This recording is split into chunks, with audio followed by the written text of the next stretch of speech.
Hello, everybody, and welcome to Taking Control, the ADHD podcast on True Story FM. I'm Pete Wright, and there is properly planned Nikki Kinzer. Hello, everyone. Hello, Pete Wright. Oh, hi. It's a fine day to see you here. It's podcast. We are kicking off our a series here. We're talking about planning. Something I love. Yeah. That is a thing that we love and makes the ADHD brain go into fireworks. Yes. And so we're going to talk about that. Specifically, as we talk about today, what we're going to get out of today is we're talking about what are planning systems and planning tools and the things that, what do we think of when we think of planning tools versus what are they really, and what happens when they fall apart. And so we're going to talk about that. And I actually think this is a great conversation, particularly on the heels of our optimism, joy conversations, because it's pretty easy to hypergeneralize when things go south with ADHD. But what does that model tell us from our optimism conversation about what is really going on there, and how might we reframe what we think of when things go south in planning? So I love that. That's yeah. cool. That's great very exciting. Connection there, Pete, right? Before we dig into that, head over to takecontroladhd.com and get to know us a little bit better. You can listen to the show right there on the website or subscribe to the mailing list, and we'll send you an email each time a new episode is released. Don't forget Facebook, Instagram, Pinterest. It's all Take Control ADHD. And we'd love to have you hang out in the Take Control ADHD Discord server. TakeControlADHD.com/Discord to sign up. It'll whisk you over to the general invitation page. And I just have to say, if you were to sign up to Patreon, you get access to all kinds of extra Discord channels. And one of those channels includes, in the deluxe level or better, includes our live stream channel where you can, yes, of course, you could watch along and chat along with the show that we are recording right now. But most especially, we have special events. And as we record this last night, we released part 1 of our special event for members, which is Take Control ADHD and D, where Nikki, Marion, Brian, and I all formed a party, the Four Eyes. We made a glasses joke, and Melissa, Discord mom, now DM, guided us through a 2.5-hour part 1 of a D&D campaign. And it was so much fun. It was so much fun. Most of us are total novices. We had a blast. And thank you for everyone who showed up for part 1. And you only get that if you are a member. So patreon.com/TakeControlADHD. Sign up. You'll get all other stuff in addition to special events like Take Control ADHD. If you're curious, if you've listened to the podcast for a long time and you want to see what Nikki Kinzer CSI is really like, you owe it to yourself to sign up. I'm pretty good at it. Oh my goodness, she wanted paw prints from this cat. She was trying to do paw prints and impressions, and goodness, she goes deep. It's a little intimidating. Of course, and there were. I don't think I'm exaggerating. A lot of cats. There were a lot of cats to take paw prints of. So you've heard me say it. Patreon is listener-supported podcasting. With a few dollars a month, you help guarantee that we continue to grow this show, add new features, and invest more heavily in our wonderful community. Again, patreon.com/the ADHD podcast. Thank you so much to all of our existing members, and to those on the fence. Water's warm. Come on in.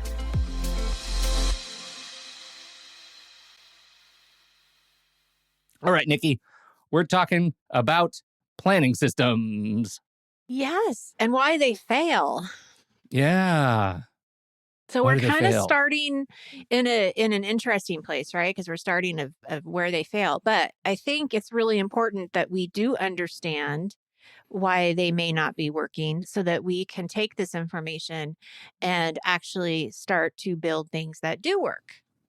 So we're starting with systems failing because I think it's one of those things that when we build awareness around what's happening, then we can take that information and actually use it to build something that will work. Yes. And so even though it seems kind of strange that we're starting here, I think, it actually really makes sense to figure out what is working and understanding why things aren't working. So But do we you want might to want to start with what a planning system is, don't you That's think? what I'm hoping we'll do is let's back it up even further and talk about what it means to have a planning system and what we are counting on our planning system to do for us. Because I Right. think that's where a lot of confusion comes in when planning systems fail. Exactly. And what are you using what tools for? So Yeah. a planning system, and the way that we're talking about it, is that you have the tools in place to stay organized and track your projects. And with those tools, you have a routine that's based on how to keep these tools updated. And then you use these tools to help you conduct long term, monthly, weekly, and daily plans. And building a planning system takes probably a lot more time than people expect, attention, and a lot of intentional thought. Hmm. And it's not just plans like for work or like, what am I going to do at work today? Or it also includes your weekend plans. What am I going to do today at home? Or how do I plan to get my house clean? How do I Right. plan meals during the week, right? A There's so plan much is, planning. yeah, it's anything that assigns an activity to time. Anything. Yes, And anything. I think we lose track of that too, because we think, oh, well, I'm going to sit down and play some video games. Well, okay, but that tends to be kind of black hole time if you're not really thinking about it. And you're Hmm. absolutely infringing on other plans of assigning activity to time if you haven't approached leisure time with sort of intention. So Hmm. anything that associates activity to time, that's a plan. Right. All right. Absolutely. And I think, to your point, it's not always about being productive. We can plan our downtime. We can plan the time that we want to spend with loved ones, right? But Right. all of that, like if you have a friend and you want to go see them for lunch, some planning has to come from that Right. to make that lunch happen, right? So, yeah, Yes, absolutely. absolutely. So, it's not uncommon to talk about planning and talk about calendars and task managers and having that feedback from people that say, I've tried everything. I have everything. Look at all of the journals and planners I have, and literally seeing like stacks of them, downloading a lot of different task manager systems.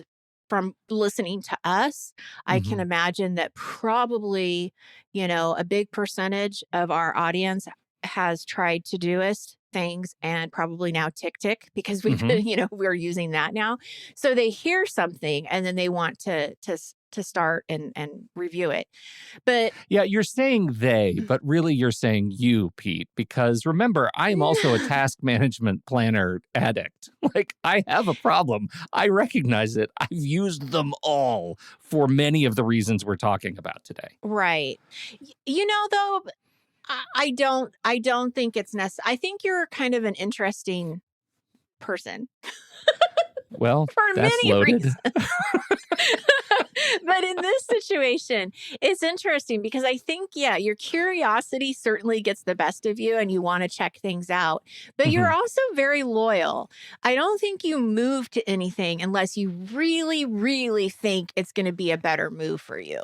And, your systems are really solid and your routine is really solid. And I think where you show a very good example is that the tool is really just the tool. What you bring to the tool is very unique and loyal. You're very loyal to that routine. Like you have gotten to the point where you understand that I have to rely on these systems to know what I'm doing today. Well, I appreciate that reflection, which I think also may make me patient zero when it comes to when task management systems fail. Like, I feel like I've learned and been burned so many times that I think I have a bit of resilience when it comes to that, but it comes Yeah. to, understanding what they're really for. So that's the thing I think that's important for us to set out first. Yes. So now we have this assigning task management or assigning activity to time. let's talk about what these things are really for. What they are. Yeah. Yeah. So, the tools that are required is a calendar. Mm-hmm. Right? You need to know when you have appointments, what time the appointments are. And so you have to have that kind of visualization. Now, this is where it gets a little tricky because some companies, and I find that this is more true than I thought it was with our membership program, is that some companies only allow you to have Microsoft products, right? So they have to use, I believe that's Outlook. And they don't want to put their personal into their work calendar. So there are going to be situations where you might have a work calendar and you have a personal calendar. So there might be some people who have two different calendars. There might be some people like you and I who we are not restricted for that. So we have one calendar. We have 24 hours in the day and this is how it's being spent. So when we talk about these tools, I understand and I want to make sure that we leave room for that flexibility for people. What we don't want is 5 different calendars and we don't know what is going on where. And we're not checking those calendars and making sure that we're not overbooking or overcommitting ourselves. So the calendar, what I have found is that most ADHDers are doing really good in the calendar. They really have it. They have it down, like they know where they're going to put things. And that's very positive. And if you don't, you can figure it out pretty quickly. I think the calendar is a lot more easy to manage than the tasks. Why are tasks so hard? Oh my gosh, because there's so many of them. There's so many projects, there's so many tasks and so much to do. And how do you keep track of all of that? Part of our methodology is for tasks that are hard to wrap your head around, to break them down into even smaller tasks. Like tasks are gremlins that you fed after midnight, right? They will expand and multiply. Absolutely. And that's hard. Yeah. It's very difficult. So that's a lot harder to figure out, which it takes some time. It takes some time to figure out what's going to work for you. It also, one of the things I have found in my membership too, is that most ADHDers like to have a combination of both. They like to have a digital system and they like to have some kind of written system. And something that we have kind of found to be a happy medium is, again, being really clear how you're using those two platforms. But a lot of people will use kind of project management in the digital form because it's easier to take a project into Todoist and then start to section that into different categories and start to assign different tasks. It's easier to see. It's easier to move things around. You're not having to rewrite things, because if you try to do that on paper, that paper just gets lost and it's hard. It's hard, but they still like to see that daily list. So a lot of times people will have that digital project manager and then they'll look at that on a daily basis and write down on a planner or a to-do list, these are my top 3 things to do today. Yeah. Yeah. All right. So with these systems, we need to trust them. And this is where I'm going to start with why systems fail, is because we don't trust them. We don't use them. And what I'm talking about when I say trust is that you believe that you will find what you need when you need it. When you look at your calendar, you believe it's going to be honest and tell you where you need to be today. When you look at your task manager, you're going to believe that it's updated enough for you to kind of at least get started on what your priorities are going to be for today. So we have to build trust. And there are many reasons why we don't trust our tools, and that's what we're going to explore today. Okay. So finding what you need when you need it, that is a staple we've been talking about for 15 years, right? Definition of organization. Core principles, right? Yes. What is it that causes the fibers of trust to be cut in terms of our behavior? Yes. Well, the first area I want to look at is I think that people often confuse the job of what a task manager does. It's interesting because I definitely have questions that come up about what goes into a calendar, what goes into the task manager. The task manager is doing its job if it's telling you what your next task is, right? Or if it's telling you what's due today. If tasks are not getting done, or you're seeing a lot of past due dates, and you're going into your task manager and you're just overwhelmed because the list is so big, your task manager is still doing its job. Right. So it's doing what it's supposed to do. It doesn't mean that you should now go get a new task manager. Because, right? This is my challenge, right? You see a bunch of red tasks, and it's very easy to assume that the red tasks are the task manager's fault. And you can rationalize that any number of ways. Anyway. I remember, when we were first using OmniFocus, that was a huge complaint that the overdue tasks are red. Well, they're red because you see it. It stands out. But also, red has an emotional color when you are feeling stressed, and it makes you feel worse, right? It can make you feel worse if you have assigned that if you wired your brain as red means bad. And all the task manager is doing is saying, red means overdue. It's not a judgment. It just means you asked the task manager to tell you that this thing was due and you didn't do it, and now it's showing as red because it's not done. That's all. There's no judgment. There's no emotion. Right. Your task manager does not feel anything, ever. Right. It does not feel. And because of that, I think that emotion gets in the way, and then we immediately think, okay, well, this isn't working for me, so I need to find something different. Yeah. So we really do need to be clear of what is the job of the task manager. Yes. And maybe we need to review how you're using the task manager versus just going and getting a new one. Right. And I do want to say, I just want to say as a caveat, because I know people are listening to this and being like, well, yes, Pete, so I feel bad. So is that my fault or OmniFocus's fault? Well, I should just reflect on, I don't use OmniFocus. I use DickTick. And in fact, they're still red. It's just less red. And the whole point is, once you find a home, understanding that the task manager was designed in a certain way is the thing that we're trying to free ourselves from judgment from, right? It's not the task manager's fault that you didn't have time to finish all the tasks that you thought you were going to do, but I still understand taste. and yes. So those two things have to be in alignment at some level. And that's kind of not the point, but anyway. Yeah, no, but I hear what you're saying. I mean, you do have to like what you're looking at. And I think it's a really good point around the emotional piece of it. And I think that we really have to separate the emotion from the task manager itself as well. Not only is it doing its job, but like you said, there's no judgment. And so it is just a tool. And so we need to work through those issues of whatever those emotions that are coming up, whether it is shame, embarrassment, frustration.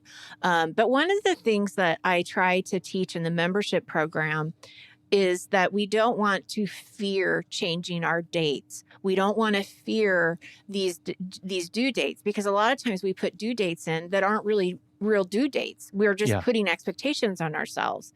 So part of the program that I do with GPS is not about getting more work done. It's about really being realistic about what you can do and planning accordingly and being okay to move these things around. It is okay to say, I'm not going to get to this until next Wednesday. So let's move the date to next Wednesday so that you don't have to keep looking at it and feeling bad about it. Yes. And this is another area where, guess what? Your calendar and your task management system are not judging you.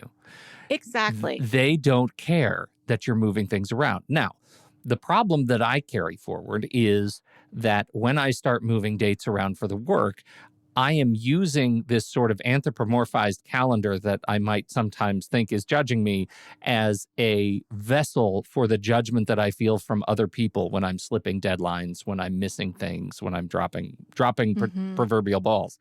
And I recognize that is an emotional connection that is effectively nonsense, right? As long as I'm communicating clearly, it's nonsense, right? You hit the nail on the head. Yeah. As long as you're communicating and not hiding from it, you're fine. Right.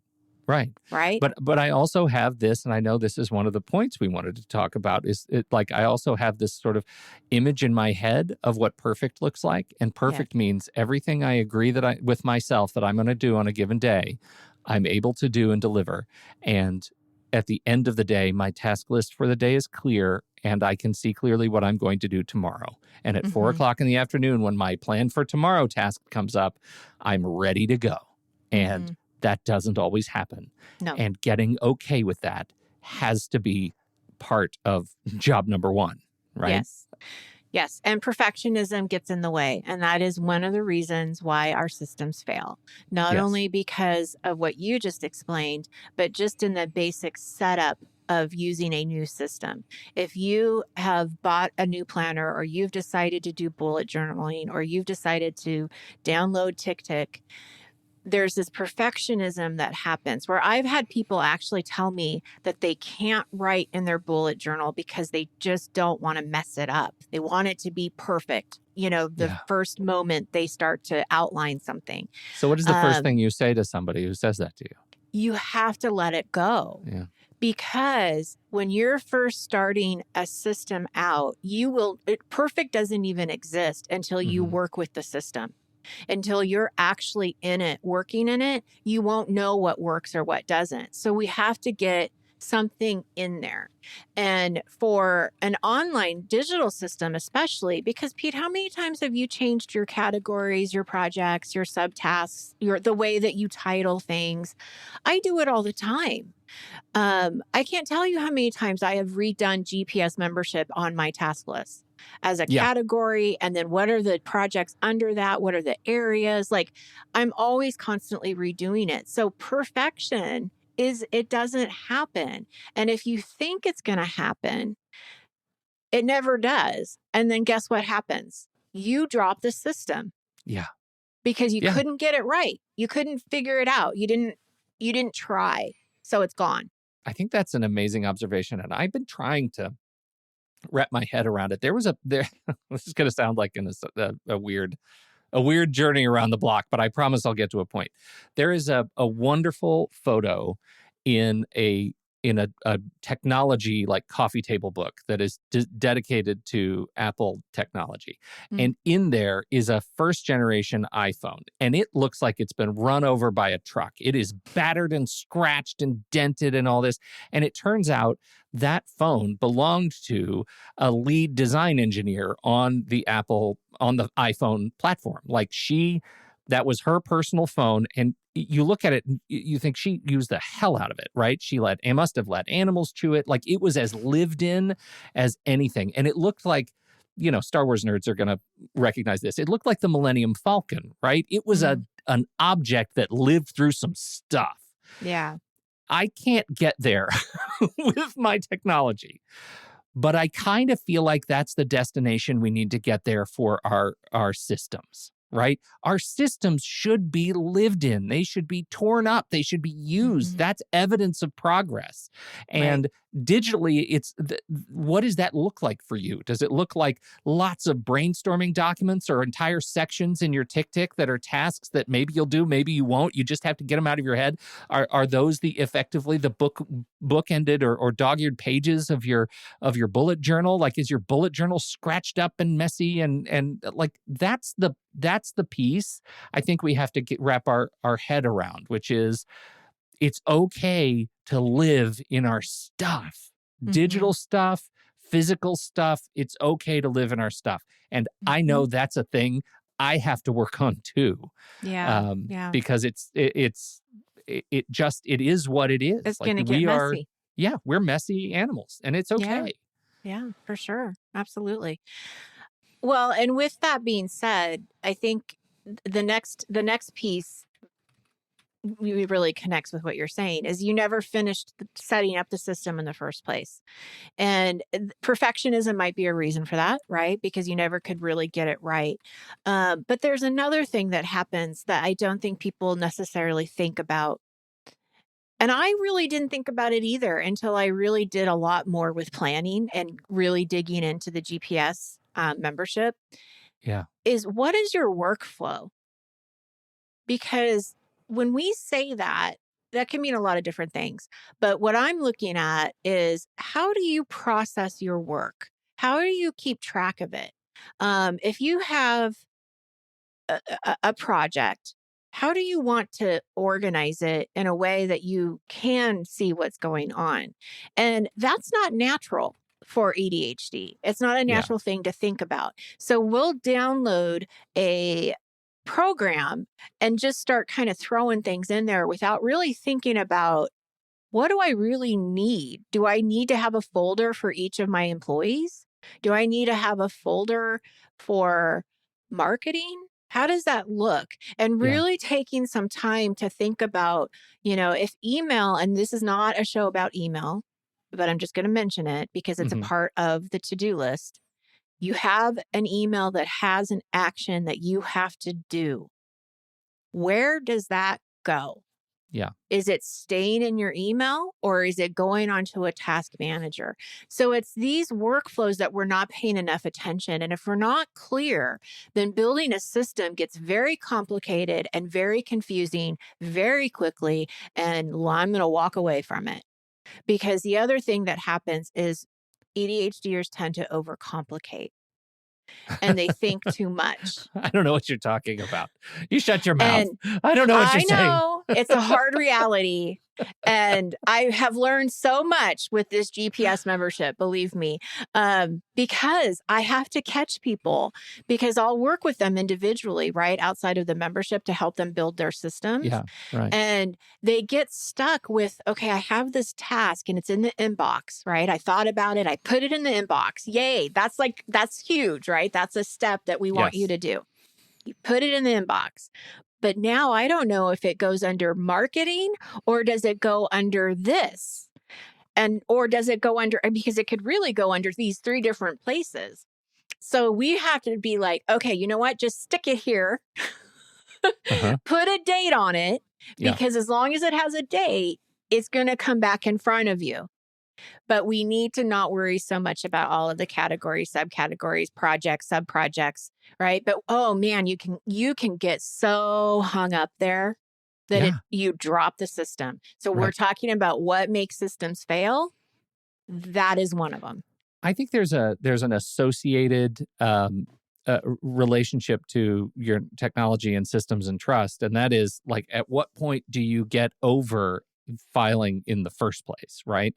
And Exactly. and I think you came to that lesson some years ago, where it's just like, if it's not involved in a specific project or a trip that's coming up, it just goes into the archive, and trust becomes an act of trusting search, and being able to find the stuff that you need when you need it means, can I trust the search in Gmail to surface the emails as reference that I need? Or can I trust the search in my system like Todoist or TickTick to actually find the task that I need? What you're talking about with task systems, setting a date to make sure that it comes back in front of you is number one. Like, if a list isn't just an intentional, brainstorming list, if there's an action associated with time, it's got to have a date.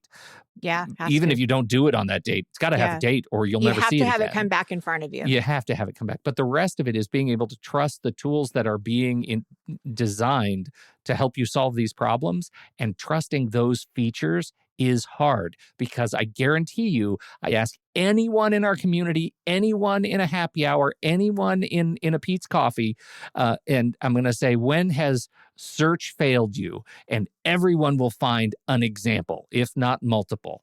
Yeah. But if you come back and say, when has search saved you? They can't really think of it, because it happens every day. It's like air, right? It's everywhere. And that's trust, is being able to get to the point where you reduce the number of times when it fails you, and you don't even think about the times it's successful. Mm-hmm. Well, and one of the things that, I try to be really sensitive to digital and paper. But I will be honest, and I think Pete, you'll probably agree with me. There are just so many positives of having a digital system of some sort. Mm-hmm. And it doesn't necessarily be the one that like is still incorporating paper. But the thing that systems do digitally that paper just can't do is it can't get lost. It's in your computer. It's in the cloud, whatever. And there's a sense of what do I want to say? It's streamlining your processes. Mm-hmm. So if you have a way to make things easier and simpler, like by adding a template, by adding reoccurring tasks, by saying every time I add a new client, these are the steps I go through, and that is already in a system that you can just duplicate every single time you have a new client. There's a lot of efficiency that happens there. So I know a lot of people get scared of, not a lot of people. I mean, again, I think there's usually a mixture, but there's a good case of thinking digitally in some of this stuff, just because of that. It would terrify me to go back to a paper planner and, and only used have one that for decades, Yeah. right? But to only have that as the single source of truth. Even right now, paper is not truth. Paper is temporary. Paper is a thing I write down because of context. And as soon as I get to a point where I can put it in a digital system, I do, and then throw away the paper. And that's really key. Like, I throw away the paper because if I don't throw away the paper, I don't know I did anything with it. Right. I'll end up doing the same thing again and again. Over so I and cross over stuff again. out if I want to keep using that sheet or throw away the paper. That's huge. That's huge. Well, and something that we aren't talking about today, but I think is important to think about, is these systems do work when you have a routine around them, right? So the very second thing I said when we were explaining systems is that you have a routine based on how to keep these tools updated. And that goes back to the trust that a lot of people might think, well, if it's in the computer system, or if it's in the computer, out of sight, out of mind. But that's where your routines come into play, where it's no longer outside, out of mind, because the first thing I do when I get in the morning is I look at my calendar. What do I have on the schedule today? And then I look at my task manager. It becomes a routine. It becomes something that you do open. And so the fear of it being out of sight, out of mind, well, you lose that paper too. You have to kind of balance the pros and the cons. Yeah, for sure. But anyway, we're not talking about routines at this point. The other reason that sometimes these systems fail is we're trying to duplicate a system that someone has shared, but it's not ADHD friendly. So when we look at all of the greatest time managers, productivity speakers in the world, they're not writing to ADHD. And they'll have aspects that are really great, but then they have aspects that really suck for ADHD. So we have to be really careful that when you find something that resonates with you, that you don't get into that absolute thinking where it has to be exactly the way this person has laid out, or it's not good enough. Yeah. We have to, again, watch that perfectionism and not try to do something exactly like someone else. And that includes another ADHDer. So if you go onto YouTube and you Google Pete Wright and Tick Tick, and Pete happens to have this, video of how he uses Tick Tick, the goal is not to duplicate exactly what Pete Wright does. Please don't. For the love of God, please don't. The goal is to take what resonates and then tweak it for you, because you have a unique way of doing it. And that's what I tell people in GPS too, is that everyone is going to have their own GPS system. I have a process that I guide them through during our sessions, but that looks different for everyone. And it's so interesting to me how, it just looks different.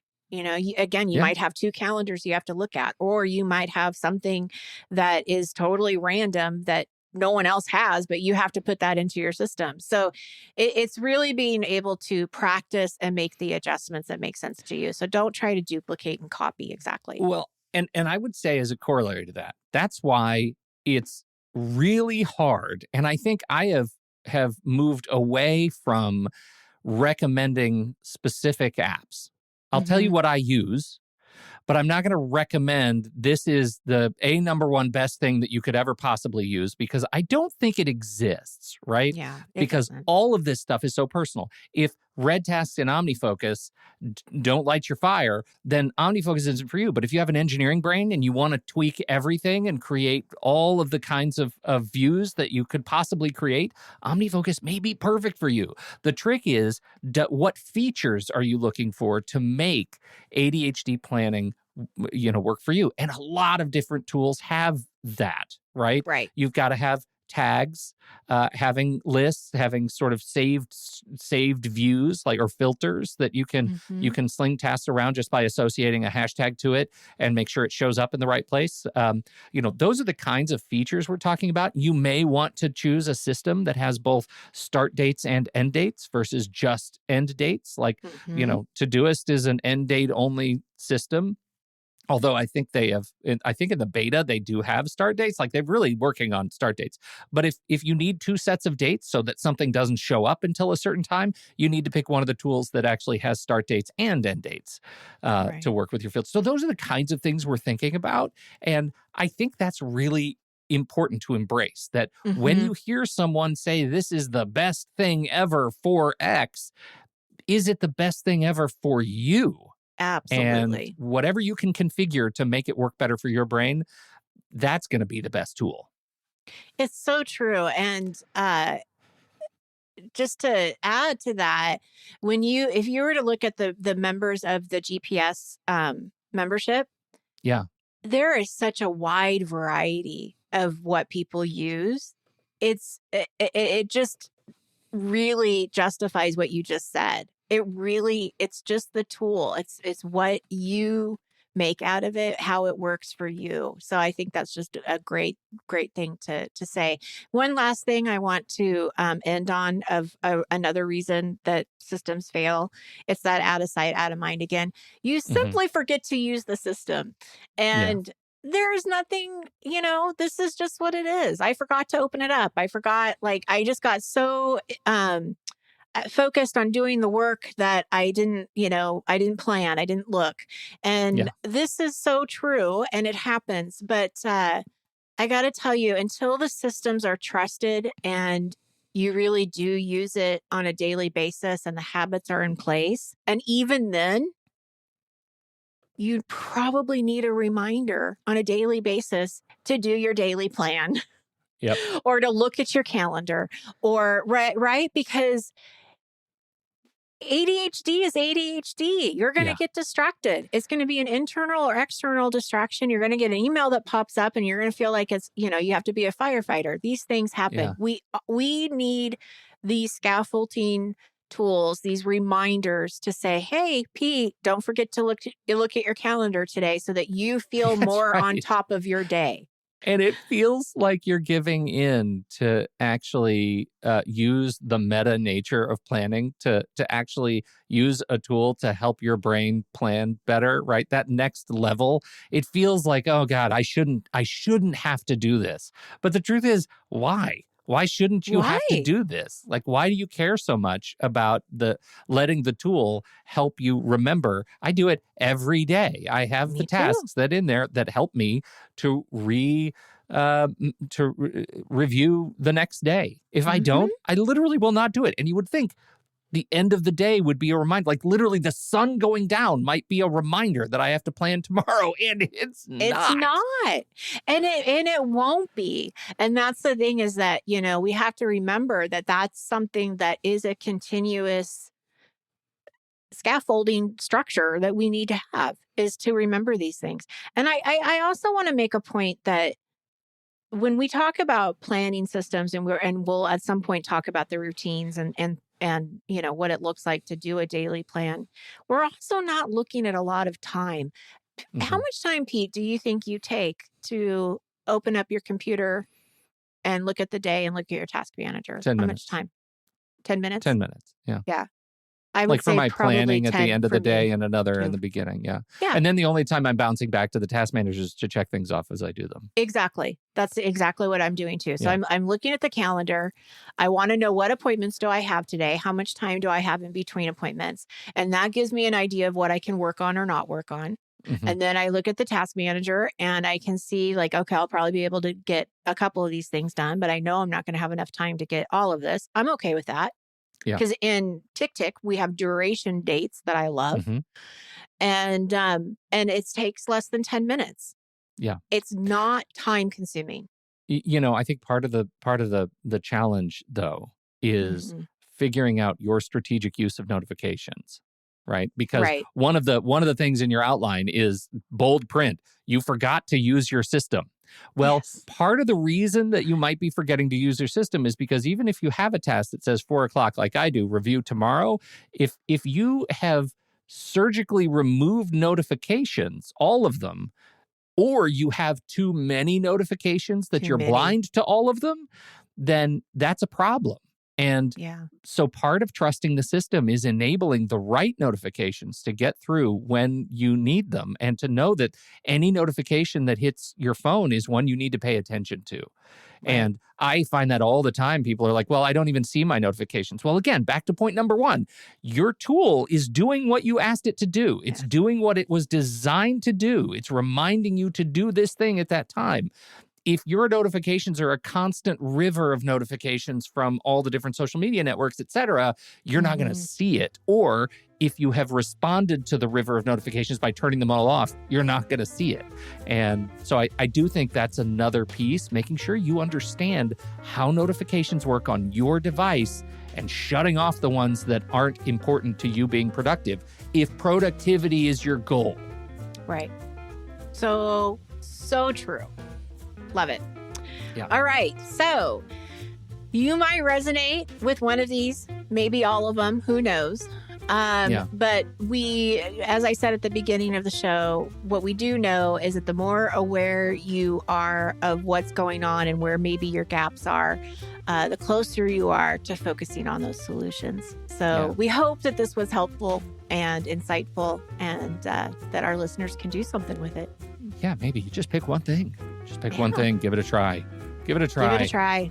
That's right. This has been great. And you know what? I didn't even talk about learned helplessness or explanatory style theory. I didn't even talk about it. We're going to have to bookmark that for next time. I didn't. Yeah. Spoiler. Or go listen to the optimism episode. Talked a lot about it during the optimism episode. So that's it. That's all we've got. Thank you, everybody, for downloading and listening to the show. We appreciate your time and your attention. Don't forget, if there's something you'd like to contribute to the conversation, head over to the Show Talk channel in the Discord server, and you can join us right there by becoming a supporting member at the deluxe level or better, patreon.com/the ADHD podcast. On behalf of Nikki Kinzer and electronic planning systems everywhere, I'm Pete Wright, and we'll see you right back here next week on Taking Control, the ADHD podcast.